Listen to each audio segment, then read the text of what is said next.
Welcome to the Butterfly Effect. I'm Chris Horner. This is stage 8 of Dauphiné 2025. Today is the last and final stage, which means the GC riders here at Dauphiné have 3 weeks to get themselves ready for the 25 Tour de France. Tadej Pogačar is wearing the race leader's yellow jersey here. He's got about a 1 minute and 1 second gap on Jonas Vingegaard in second place from Visma bike, and Remco Evenepoel's in fourth, not in third. It's Lipovic that's in third. Remco Evenepoel, the big favorite here, would look like he was going for a shot to win Dauphiné after stage 4 individual time trial. He's sitting fourth on general classification, and he has a ton of questions that need to be answered in the next 3 weeks so he can get himself ready for stage 1 of the 25 Tour de France. Now, when I show you guys the profile, we're talking about 6 category climbs, and in the last 50 kilometers, they have 3 climbs set up.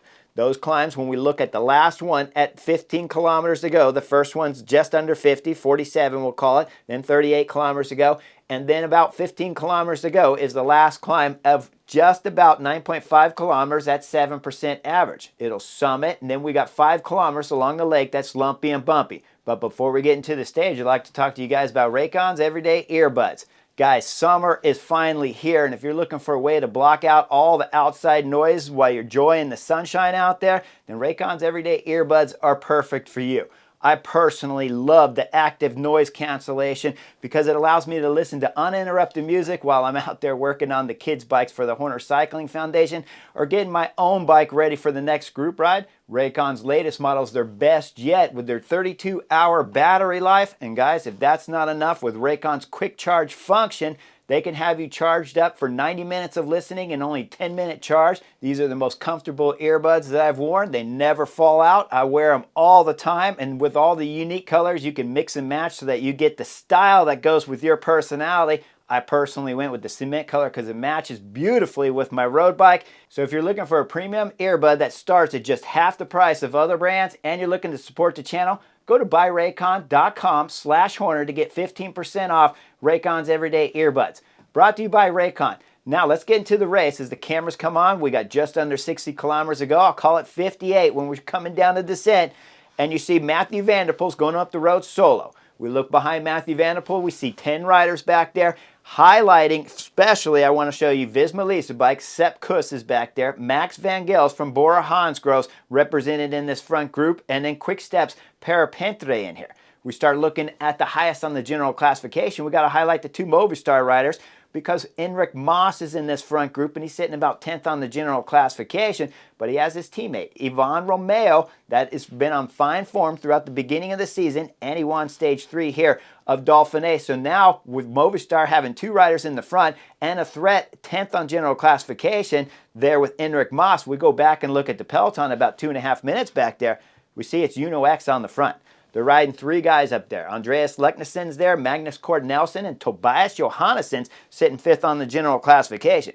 So they're pulling right now because Enric Mas is up there and he can move up and start taking that 5th place away on the general classification if he can keep himself 2-3 minutes up there when the stage finished. Tall order right now, but if everybody sat up, you can easily see where this group of 10 could gain some massive time. So Uno X are throwing everything into it. Mathieu van der Poel, as I told you, is going solo. I don't like this move. I call it a knucklehead move because we back it all the way up to the start of the stage. Mathieu van der Poel's tied with the green jersey of Tadej Pogačar. Tadej Pogačar is the outright wearer of the green jersey, but because he's in the race leader's yellow jersey, he's also leading on the KOM jersey, but because he's wearing yellow, the green jersey right now, we see Mathieu van der Poel's wearing it. Now, as he drops down the descent, he's going to come through the sprint line solo and grab maximum points. This was a great idea to be in the front break of here of 10 riders. That was 11. That's now 1 up front with Mathieu van der Poel grabbing the 10 bonus points up here coming through the sprint line competition. So he'll gain some time on Tadej Pogačar, gain some points on Tadej Pogačar, but he should now sit up and go straight back to the group of 10 back there. Instead, he's trying to go solo. This is not going to work. You are a knucklehead right now, Mathieu van der Poel, trying to go solo right now when you have 10 guys behind you, with one team, Movistar, holding multiple riders, and with 3 other teams, Bora Hansgrohe, that have Lipovic high on the general classification, Visma bike, that of course have Jonas Vingegaard in second, and Soudal Quickstep that have Remco Evenepoel with all satellite riders up here That means this group back here of 10 riders, they're going to work in some cohesion right now so that they can put pressure on UAE Team Emirates back there, which is not happening because X is pulling. But they still need to put pressure because they have to have satellite riders to go up the climb, or they have to try to win today's stage 8, the final stage of Dauphiné. Now, before we go a little bit further into stage 8, I'm going to bring you into stage 7 and show you some tactics that I didn't like as the peloton was going up the Col de la Coiffure. Remember, I didn't get to call the butterfly effect on yesterday's stage 7, so I'll give you a little preview right now that when Visma Lease bike was drilling it up the Col de Coiffure with Jorgensen on the front, I didn't like this tactic. They had Sepp Kuss up the road in the break. They can try to win the stage. They saw Tadej Pogačar already win stage 6 here at Dauphiné and dominate everyone. Now in stage 7, they're trying to use brute force to get rid of Tadej Pogačar and his UAE Team Emirates. They went over the top of the Col de la Coiffure. They brought Sepp Kuss back. He set some tempo on the front. But the reason I don't like this move is because Tadej Pogačar looked exceptional on stage 6. Okay, you still got to put some pressure on him, but you can't put pressure by having Jorgensen on the front over the Col de la Coiffure because Jonas Vingegaard, if his legs were to come better than Tadej Pogačar, would need a Jorgensen on the final climb of yesterday's stage 7, and instead they used up his legs. We saw some attacking by the favorites going up the final climb yesterday, and then Tadej Pogačar lit everyone up, soloed, and put some more time on Jonas Vingegaard. So their move I did not like yesterday. It wasn't a knucklehead move. I understand what they're trying to do to isolate Tadej Pogačar, but basically you have to hope that the Slovenian, after coming off the Col de Coiffure, was going to crash in one of the corners while he had no teammates there. Otherwise, you had no hope. If you're just going to pull Tadej Pogačar in the finish of yesterday's stage, he's going to light you up and win the stage. I would have preferred to see that they have Jorgensen, Sepp Kuss, or Bentolit up in the front break that's trying to win the stage. And then if if Jonas could get away from Tadej Pogačar up the final climb, you could always pull that satellite rider back and do some work for him and then hope that Tadej Pogačar blows up. But the ideal that he's going to blow up in a week-long stage race is pretty rare, so I didn't like the tactic of missing this stage and then, of course, driving it up the penultimate climb into the final climb just to have UAE Team Emirates get to the front, set some tempo, and then Tadej Pogačar laid everything up to win yesterday's stage. So we come into this final stage right now with X riding the front. Do I like their tactic? Yes, I like their tactic right now because they're trying to protect 5th on the general classification. So we go up front, we look at Mathieu van der Poel as he's going up over the 3rd to go climb here. So we're talking about the 4th climb in the stage. Mathieu van der Poel is holding about a minute gap when he reaches the top of the KOM. And we see Bruno Armai get second on this position here with 3 climbs to go in today's race. Now with Bruno Armai, if I back the film up a little bit, they showed a replay where he went over the 3rd climb of today's race, again grabbing some points up there in the KOM jersey. Now going over the 4th climb, he's grabbing some more points, and he's going to start making up some time on Tadej Pogačar in terms of points, while Tadej Pogačar is the real wearer of the KOM jersey. Bruno Armai is getting himself up there. Now we go into the penultimate climb. Mathieu van der Poel still holding the gap of about a minute on everyone behind, but again, this doesn't make any tactical sense right now because Mathieu van der Poel gained the 10 points already on Tadej Pogačar behind. So what would be better right now for the rider from Albacete de Koenig that doesn't look like he has any chance of winning today's stage 8 to me, and he hasn't won a stage here throughout Dauphiné, although he has highlighted many of these stages of Dauphiné. But right now, if he'd gone back after that first sprint line point when he grabbed his 10 points and went back to that group of 10, if he was in that group driving it and trying to extend the time up on the X riders driving it in the peloton back there, remember, only 2 guys, Lugnason and Magnus Kort, driving back there for X. So if Mathieu van der Poel had been drilling back there with the other riders, 10 riders back there, all the way into the last climb with 15 kilometers to go, and he could get that gap extended out, guess what would happen? These guys back here would have a chance of holding off the peloton back there with multiple riders that could grab maximum points at the finish of today's stage. So Tadej Pogačar would have less points available for the green jersey. But instead, Mathieu van der Poel is trying to do something that just does not look capable of being done right now, especially when you look at Movistar when they crossed over the penultimate climb. It was Ivan Romeo up there that started driving it with about 28 kilometers to go. Now, Ivan Romeo is driving the front again because Enric Mas. Do I like this tactic? I like the tactic that Ivan Romeo's driving it, but I would prefer the tactic that all 10 are rotating through as fast as they possibly can. Because at about 2 minutes and 40 seconds, and X back there still driving it with 2 riders. You got 1 rider driving it and 2 riders driving it in the back. There's no way you can extend that gap out further if X riders are selling out 100% and Ivan Romeo's selling out 100%. They're not going to gain time, and you need more time when you're talking about a 9.5 kilometer climb at 7% at the finish of today's stage. So just driving 1 rider on the front doesn't make sense to me. The other 9 riders need to know they need 3, 4, 5 minutes time on X, and instead they're still not doing it, and Ivan Romeo's having to do everything up there for the group of 10. He'll wrap up Matthew van der Poel, which we all saw coming sitting from the Chesterfield. There's no doubt about that. There's no chance that Matthew van der Poel is going to gain any more time or win today's stage, so he should have went back there and helped these guys gain time so that they can keep the points away from Tadej Pogačar. With this group of 11, they're going to come into the final climb here of Dauphiné 2025 with 15 kilometers to go. Right away, Matthew van der Poel gets popped out the back, and Ivan Romeo, who did a fantastic job by himself, drilling it at the front, he blows hardcore as his head drops between his shoulders right there. And we look at Tobias Foss from Ineos, he gets getting dropped at about the same time.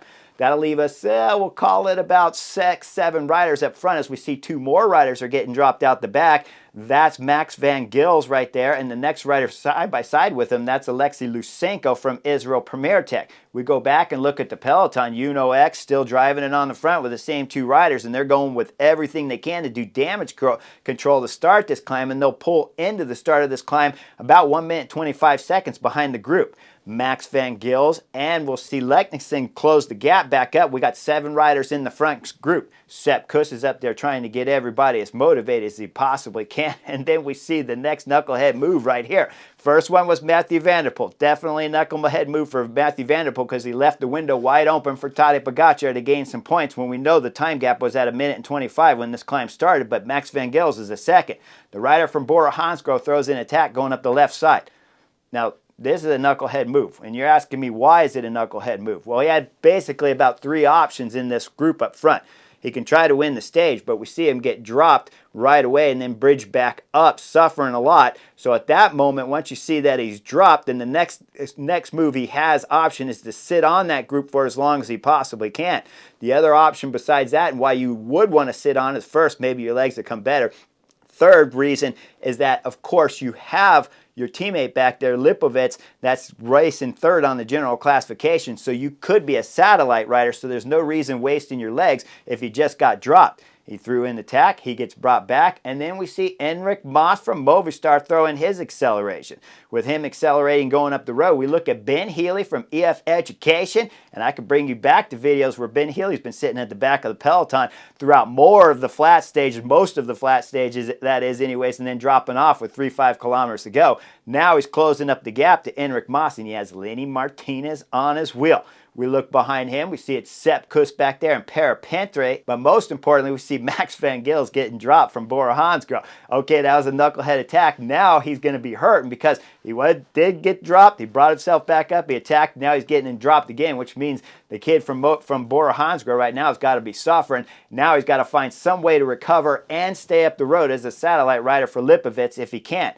We go further back down and look at the peloton, and it's Niels Palet up there from UAE Team Emirates driving on the front. The big guy's got some legs. All right, he's got it down to about 25 riders up there. Now we'll go back up front because Ben Healy's starting to suffer. He closed the gap up to Enric Mas, but you see him fade a little bit to the right side. He's starting to drop back. Lenny Martinez from Bahrain Victorious has to close the gap. We got 2 guys in the front of the race, and they're holding about 1 minute and 10 seconds on Niels Palet. As we go back down and start looking at the peloton back there, well, okay, it starts getting a little bit interesting because the next attack we're going to see is Tobias Johannesson. Remember, this is his 2 teammates only driving the front, holding this group together. Now Tobias Johannesson's throwing in a big attack. With this attack, we see Carlos Rodriguez and we see Jorgensen closing it. Tadej Pogačar in the race leader's yellow jersey looks over. He's a half a pedal stroke behind, but he's like, I'll close this. So he leaves his teammate's wheel, goes over and closes up with Jonas Vingegaard sitting on his wheel. Okay, that'll put 5 guys at the front. Now we look at the back. What's happening? There's a crash in the peloton. Yes, the peloton's going up the hill, but we see the crash with Eddie Dunbar going down, and we see the young kid from AG2R, Sextus, as Paul Sextus get up quickly. His bars are all crooked, his lever's crooked, but he knows he's got to accelerate because the kid's sitting 6th on the general classification, and he doesn't have many minutes to lose on today's stage if he wants to finish in the top 10, especially with Enric Mas going up the road along with Lenny Martinez on his wheel. We go back behind the 5 or so riders up there that we saw Tobias Johannesson throwing in attacks with Carlos Rodriguez doing some pulls on the front. Tadej Pogačar's there. Jonas Vingegaard's there. Jorgensen's there. But we look just behind them. We see it's Bora Hansgrohe setting some pace on the front because Lipovic can't close the gap. And Remco Evenepoel has missed the train up front.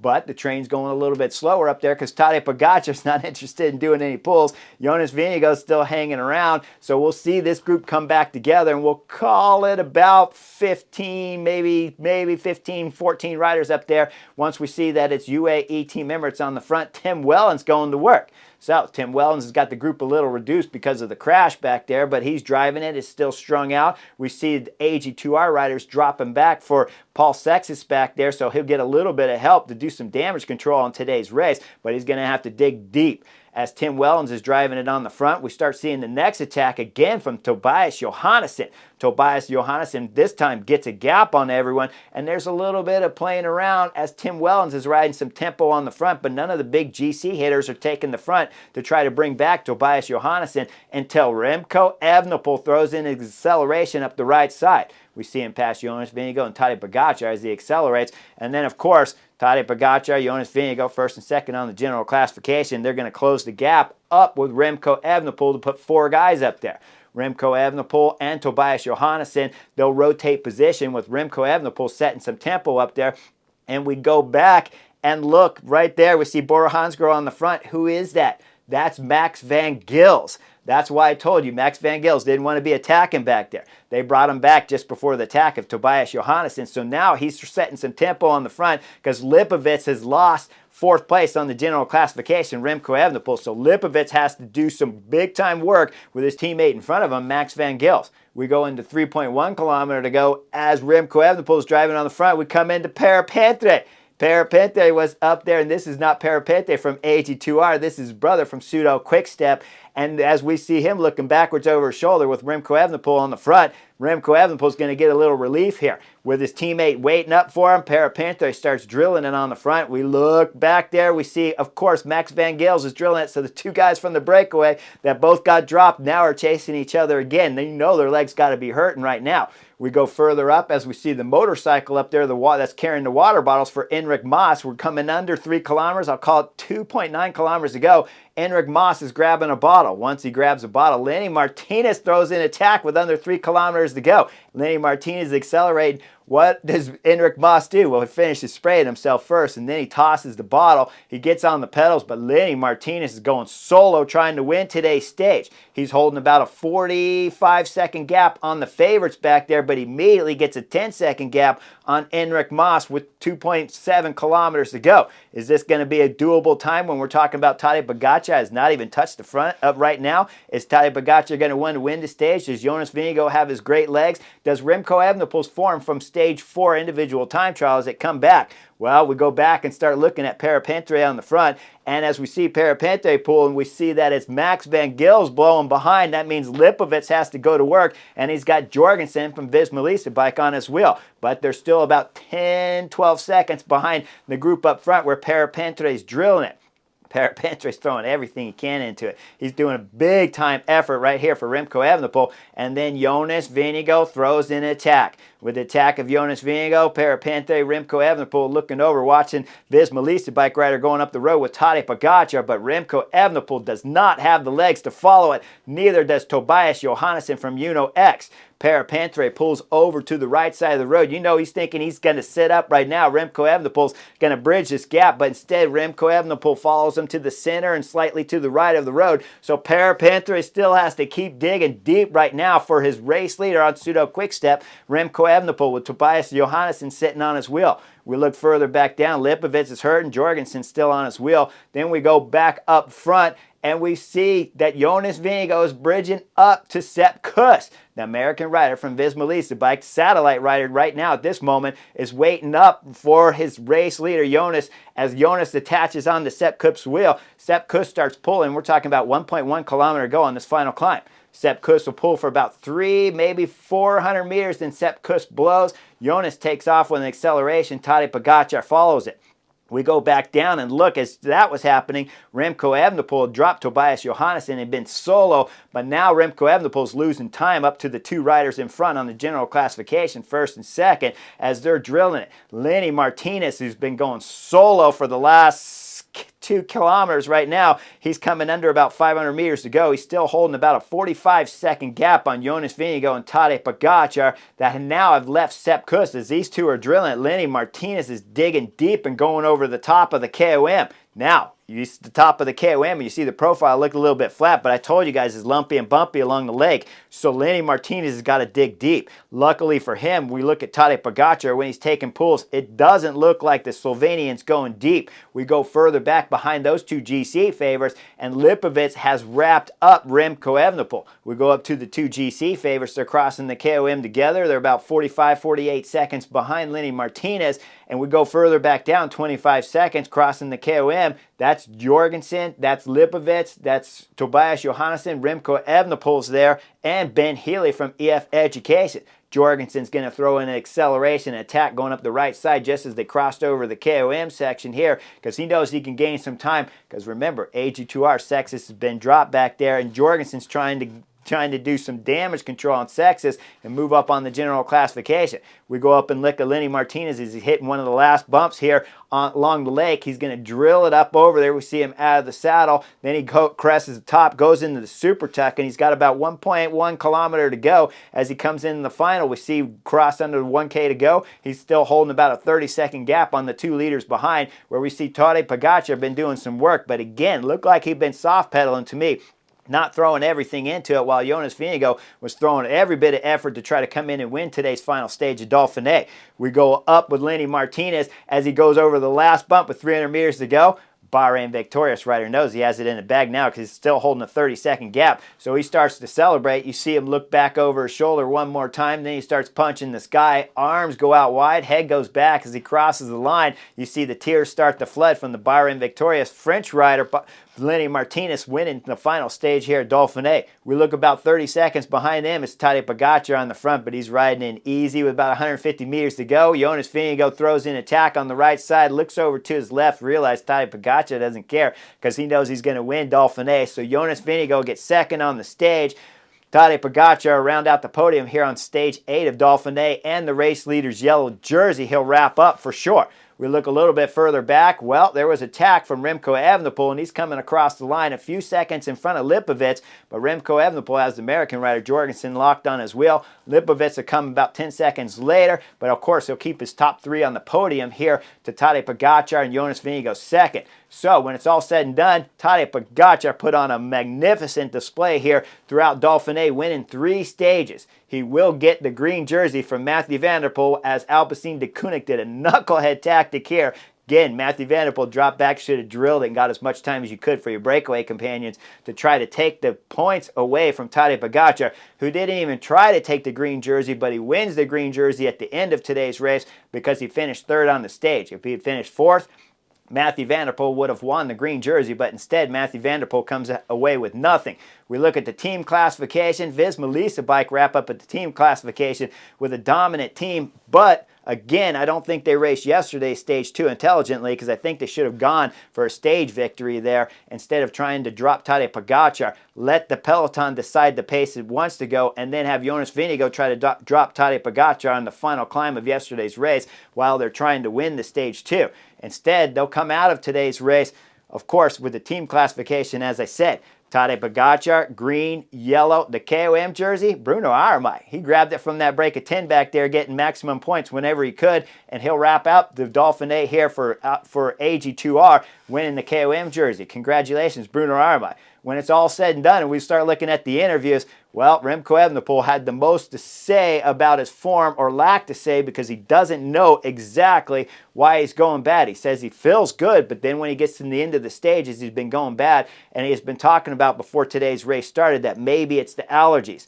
Well, it looked a lot like what we saw at Flèche Wallonne, Liège, Bastogne-Liège, and Tour of Romandy, where it dropped in. So if it's allergies, you guys didn't solve it at the Spring Classics, and now we're 3 weeks away from the Tour de France. You better find a way to solve it before the Tour de France begins. Tadej Pogačar says he's on his way to some altitude, then some time at home, and then, of course, he gets ready for the 25 Tour de France, where the journalist asked him, is it good to be on form here at Dauphiné? And Tadej Pogačar says he's on form all season, so it doesn't really matter. He doesn't think it's that hard to keep form throughout the Classics, the Tour de France, and the end of the season, which we've seen in the last few seasons from Tadej Pogačar, so nobody's scared up here. When we look at Jonas Vingegaard, well, he knows he needs to make up some more fitness to start performing with Tadej Pogačar at the 25 Tour de France, as everyone on the Chesterfield knows that too. So when it's all said and done at Dauphiné, like and subscribe, because the Tour de France is starting soon, and you know I'll have you some Beyond the Coverage videos between now and the Tour de France. See you guys on the next video real soon.